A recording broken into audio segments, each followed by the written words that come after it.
So right now we're going to start from the right side, where we take the sellotape off, and knowing right now where it's going to be precisely located, we are going to start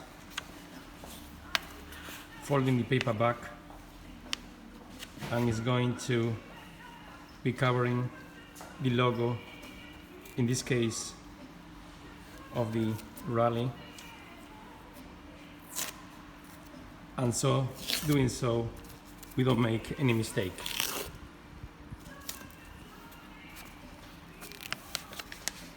There you go.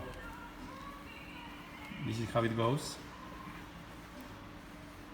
Remember, it's not only for the Rallye, it's as well for all the LC17s, which in this case, for the ones that are not the Rallye and are without the GS logo, will be a side tank map that will cover the whole tank with the actual map, not as in this case 2/3 of it empty and the last third with just the map that you are about to see right as it goes.